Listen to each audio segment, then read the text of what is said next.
السلام علیکم ورحمۃ اللہ وبرکاتہ. نحمده ونصلی علی رسولہ الکریم. اما بعد فاعوذ باللہ من الشیطان الرجیم. بسم اللہ الرحمن الرحیم. رب اشرح لی صدری ویسر لی امری واحلل عقدۃ من لسانی یفقہوا قولی. ہماری آج کی گفتگو کا موضوع ہے اعتکاف. اعتکاف کا لفظ آپ کے لیے کچھ نیا لفظ نہیں. رمضان کا نام آتے ہی اعتکاف کا خیال بھی آتا ہے، اور خاص طور پر جب رمضان کا دوسرا عشرہ اپنے اختتام کو پہنچتا ہے تو بہت دفعہ آپ اعتکاف کا لفظ سنتے ہیں. اعتکاف کیا چیز ہے؟ اعتکاف کا کیا معنی ہے؟ اعتکاف عربی زبان کا لفظ ہے، عین کاف فے سے بنا ہے. اس کا لفظی معنی ہوتا ہے ٹھہر جانا، جم جانا، اور پھر یہ جم کر ایک جگہ رک کر عبادت کرنے کے لیے استعمال ہوتا ہے. اسلام کی اصطلاح میں اعتکاف اس کو کہتے ہیں کہ نیت کر کے مسجد میں رہے انسان، اور سوائے ضروری حاجات کے جو مسجد میں پوری نہ ہو سکتی ہوں مسجد سے باہر نہ جائے. قرآن پاک میں اللہ سبحانہ وتعالیٰ فرماتے ہیں وَأَنْتُمْ عَاكِفُونَ فِي الْمَسَاجِدِ. تو گویا یہ مسنون عبادت دراصل مسجد میں ہوتی ہے. اعتکاف ایک ایسی عبادت ہے جس کا بہت اجر و ثواب ہے. عن ابن عباس ان رسول اللہ صلی اللہ علیہ وسلم قال فی المعتکف هو يعتکف الذنوب ويجرى له من الحسنات كعامل الحسنات كلها. حضرت عبداللہ بن عباس بیان کرتے ہیں کہ نبی صلی اللہ علیہ وسلم نے اعتکاف کرنے والے کے بارے میں فرمایا، اعتکاف کرنے والا چونکہ گناہوں سے رکا رہتا ہے اس لیے اس کے حق میں وہ تمام نیکیاں لکھی جاتی ہیں جو اس شخص کے حق میں لکھی جاتی ہیں جو تمام نیکیوں پر عمل پیرا ہو. عام حالات میں ہر طرح کی نیکی کرنا ایک مشکل کام ہے، لیکن جو شخص نیکی کی نیت اور غرض سے اپنے آپ کو کچھ دن کے لیے محض نیک کام کے لیے پابند کر لیتا ہے اس شخص کو بے پناہ اجر و ثواب ملتا ہے. اعتکاف کے بارے میں قرآن پاک میں سورۃ البقرہ میں آیت نمبر 187 187 میں آتا ہے وَلَا تُبَاشِرُوهُنَّ وَأَنْتُمْ عَاكِفُونَ فِي الْمَسَاجِدِ تِلْكَ حُدُودُ اللَّهِ فَلَا تَقْرَبُوهَا كَذَلِكَ يُبَيِّنُ اللَّهُ آيَاتِهِ لِلنَّاسِ لَعَلَّهُمْ يَتَّقُونَ. اور جب تم مسجدوں میں حالت اعتکاف میں ہو تو بیویوں سے مباشرت نہ کرو، یہ اللہ کی باندھی ہوئی حدیں ہیں، ان کے قریب نہ پھٹکنا. اس طرح اللہ اپنے احکام لوگوں کے لیے بصراحت بیان کرتا ہے. توقع ہے کہ وہ غلط رویے سے بچیں گے. اس آیت سے یہ بات پتہ چلتی ہے کہ اعتکاف مساجد میں ہوتا ہے.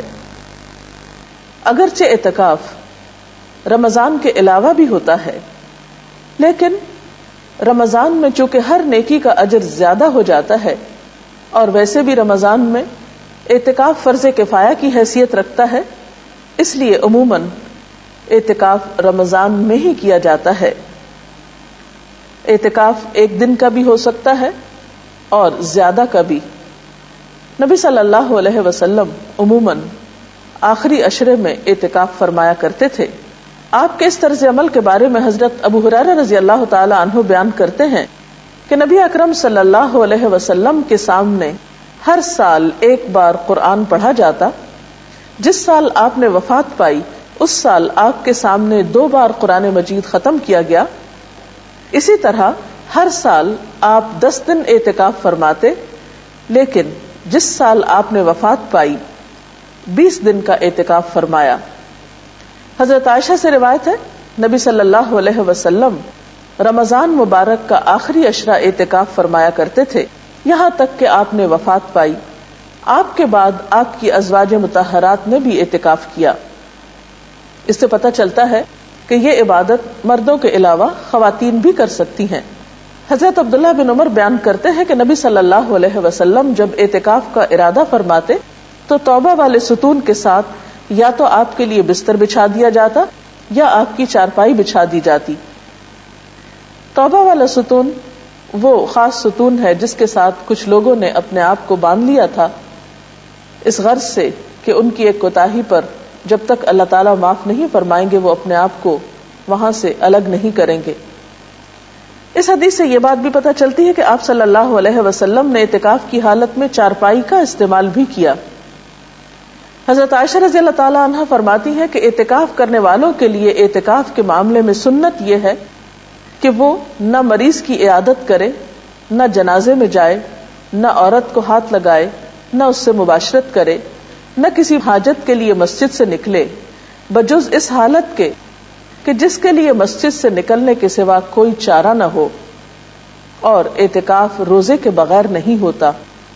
اگرچہ اعتکاف کے لیے ہر شخص اپنی مرضی کے مطابق اپنا ایک ٹائم ٹیبل بنا سکتا ہے، لیکن سہولت کے لیے یہاں پر چند ایسی باتوں کا ذکر کیا گیا ہے جو اعتکاف کرنے والوں کے لیے مفید ہو سکتی ہیں، کیونکہ کوئی بھی کام اگر پلاننگ کے ساتھ کیا جائے، اچھے طریقے سے کیا جائے، تو اس کا اجر و ثواب بھی کئی گنا بڑھ جاتا ہے اور انسان کا وقت بھی زیادہ بہتر طور پر استعمال ہوتا ہے۔ نمونے کا ایک ٹائم ٹیبل حاضر خدمت ہے۔ مثلا دن کا آغاز صبح اٹھنے سے ہوتا ہے۔ اعتکاف میں اگر آپ رات کے تیسرے پہر اٹھ جائیں اور اللہ پاک کے حضور مناجات کریں، دعائیں مانگیں، ذکر اذکار کریں، نوافل پڑھیں، تو وہ وقت عبادت کے لیے نہایت بہترین ہے۔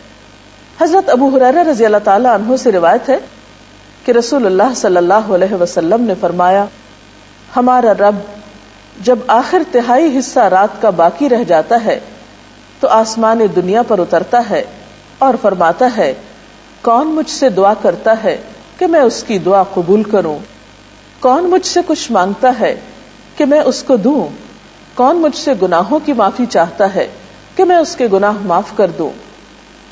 اور ویسے بھی صبح کے اوقات میں سحری کے وقت استغفار اللہ کے مقرب بندوں کا شیوا ہے۔ اللہ سبحانہ وتعالیٰ فرماتے ہیں اپنے نیک بندوں کے بارے میں کہ وَبِالْأَسْحَارِ هُمْ يَسْتَغْفِرُونَ، سحری کی گھڑیوں میں وہ استغفار کرتے ہیں، اس لیے اس وقت ذکر میں بہترین وظیفہ استغفار کا ہو سکتا ہے۔ ذکر و اذکار کے بعد سحری کے وقت آپ سحری بھی کھا سکتے ہیں۔ اعتکاف میں کھانے پینے کی کوئی ممانعت نہیں۔ حضرت انس رضی اللہ تعالی عنہ سے روایت ہے کہ رسول اللہ صلی اللہ علیہ وسلم نے فرمایا، سحری کھاؤ کیونکہ سحری کھانے میں برکت ہے۔ اس کے بعد نماز فجر کا وقت آتا ہے۔ اگر خواتین گھر میں اعتکاف کر رہی ہوں تو ان کے لیے خاص طور پر فجر کی نماز میں لمبی نماز پڑھنا زیادہ مفید ہے۔ اس کے بارے میں حضور صلی اللہ علیہ وسلم کا طریقہ ہمارے سامنے ہے۔ بخاری کی روایت ہے کہ آپ صلی اللہ علیہ وسلم صبح کی نماز سے اس وقت فارغ ہو جاتے جب ہم میں سے کوئی اپنے پاس بیٹھنے والے کو پہچان لیتا۔ آپ اس میں یعنی فجر کی نماز میں 60 آیتوں سے لے کر 100 آیتوں تک پڑھتے تھے۔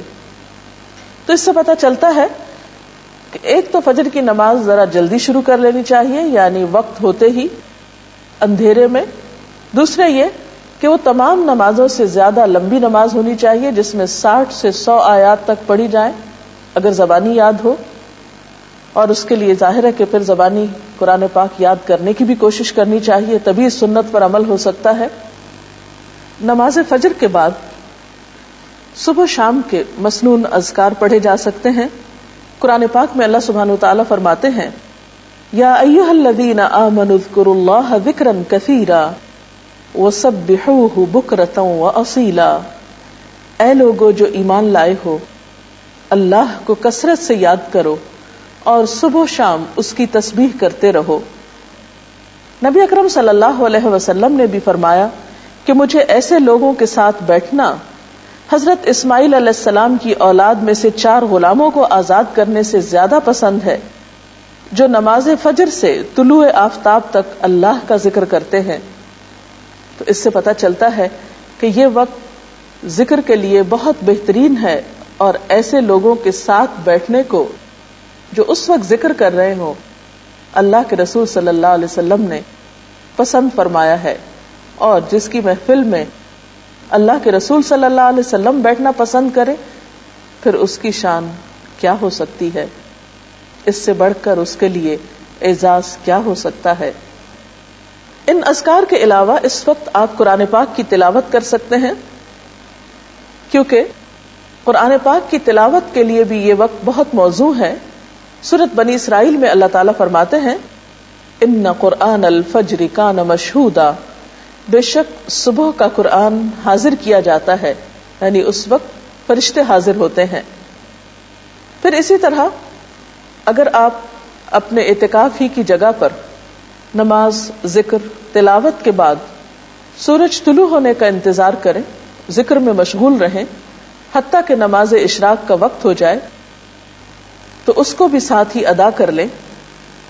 حضرت انس رضی اللہ تعالی عنہ سے روایت ہے کہ رسول اللہ صلی اللہ علیہ وسلم نے فرمایا، جس آدمی نے فجر کی نماز جماعت سے پڑھی، پھر سورج طلوع ہونے تک بیٹھ کر اللہ کا ذکر کرتا رہا اور 2 رکعت نماز ادا کی، یعنی اشراق کی نماز، اسے 1 حج اور 1 عمرے کا ثواب ملے گا۔ راوی نے کہا کہ رسول اللہ صلی اللہ علیہ وسلم نے فرمایا پورے 1 حج اور 1 عمرہ کا ثواب، یعنی بہت ہی اجر و ثواب ہے اس وقت کی عبادت کا۔ اشراق کے نوافل کے بعد اگر آپ اپنے اعتکافی کی جگہ پر بیٹھ کر مزید کچھ قرآن پاک وغیرہ پڑھنا چاہیں تو ایسا بھی آپ کر سکتے ہیں، اور پھر مزید نوافل بھی پڑھ سکتے ہیں، کیونکہ حضور صلی اللہ علیہ وسلم نے فرمایا، اللہ تعالیٰ ارشاد فرماتا ہے، اے آدم کے بیٹے، دن کے شروع میں میرے لیے 4 رکعت نماز ادا کر، میں تیرے سارے کاموں کے لیے کافی ہو جاؤں گا۔ اس نماز کو چاشت کی نماز کہا جاتا ہے۔ اگر کچھ سستی یا تھکاوٹ محسوس ہو رہی ہو تو بہتر ہے کچھ دیر اب آپ آرام کر لیں۔ آپ لیٹ کر بھی ذکر اذکار کر سکتے ہیں، تھوڑی دیر کے لیے سو بھی سکتے ہیں، لیکن اگر آپ اپنی طبیعت اچھی پاتے ہوں تو بہتر ہے کہ اب آپ کچھ وقت مطالعے کے لیے نکالیں، دینی کتابوں کا مطالعہ، قرآن پاک کی تفسیر پڑھنا، اور اگر آپ پڑھ نہ سکتے ہوں تو کیسٹ لگا کر سننا، اور دینی کتب کو جو آپ کے روزمرہ کی دینی مسائل سے متعلق ہوں یا اخلاق اور کردار کو سنوارنے والی ہوں، ان کو آپ اپنے زیر مطالعہ رکھ سکتے ہیں، کیونکہ طلب العلم فریضۃ علی کل مسلم، علم کا حاصل کرنا، طلب کرنا ہر مسلمان پر فرض ہے، اور ویسے بھی علم کے سیکھنے اور سکھانے والے اللہ تعالیٰ کے محبوب بندے ہیں۔ پھر اس کے بعد ظہر کی نماز طویل ادا کریں، نوافل بھی پڑھ سکتے ہیں مزید، پھر تھوڑا سا قیلولہ آپ کر سکتے ہیں، کیونکہ اس سے آپ کو تہجد کے وقت اٹھنے میں، رات کو جاگنے میں سہولت ہو سکتی ہے۔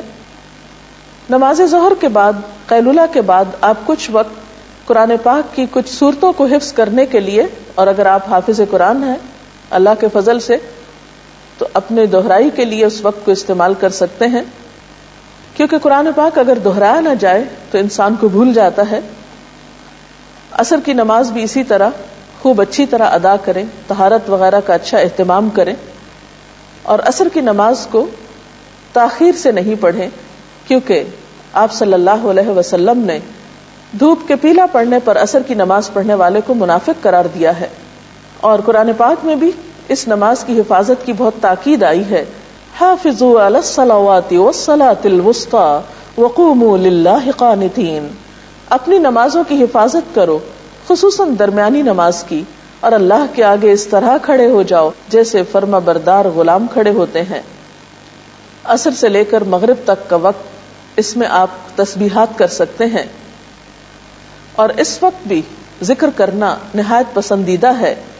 آپ نے فرمایا، مجھے ایسے لوگوں کے ساتھ بیٹھنا حضرت اسماعیل علیہ السلام کی اولاد میں سے 4 غلاموں کو آزاد کرنے سے زیادہ پسند ہے، جو نماز عصر سے غروب آفتاب تک اللہ کا ذکر کریں۔ اس وقت بھی آپ صبح شام کی دعائیں پڑھ سکتے ہیں۔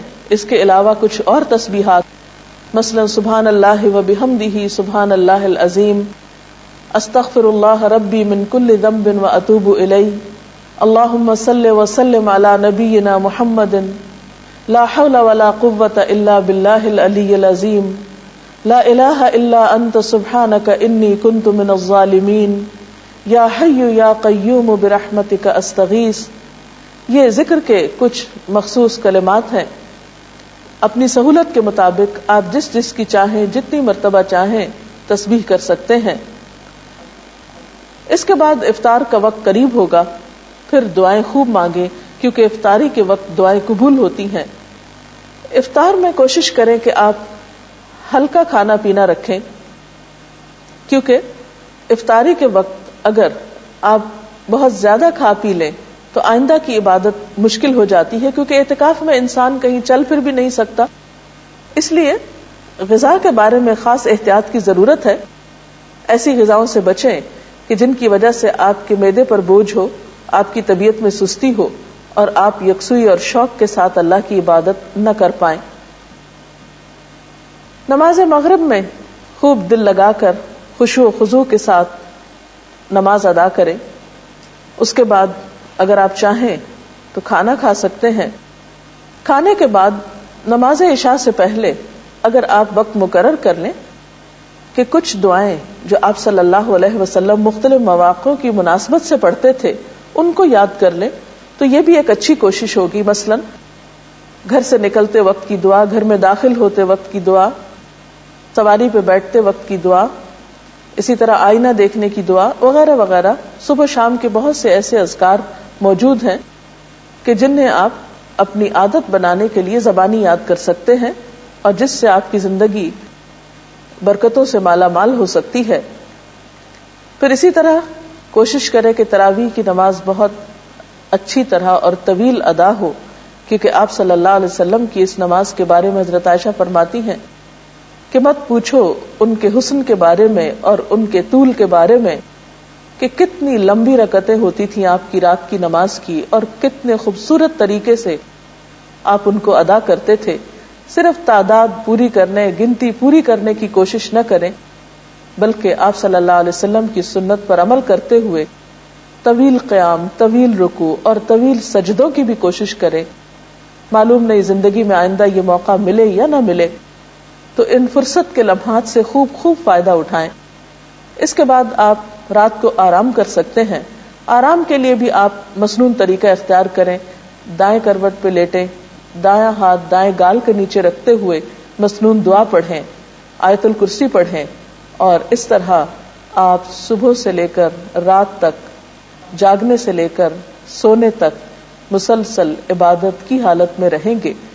اگر آپ ایک ٹائم ٹیبل کی اس کی یا اس کے علاوہ اپنی ضرورت کے مطابق ایک پابندی کریں گے تو انشاءاللہ اپنے اوقات سے بہتر فائدہ اٹھا سکیں گے. اللہ تعالی ہم سب کو نیکی کی توفیق بھی دے اور ان اوقات اور لمحات کو بہترین طریقے سے صرف کرنے کی اجازت چاہتے ہیں. اللہ حافظ.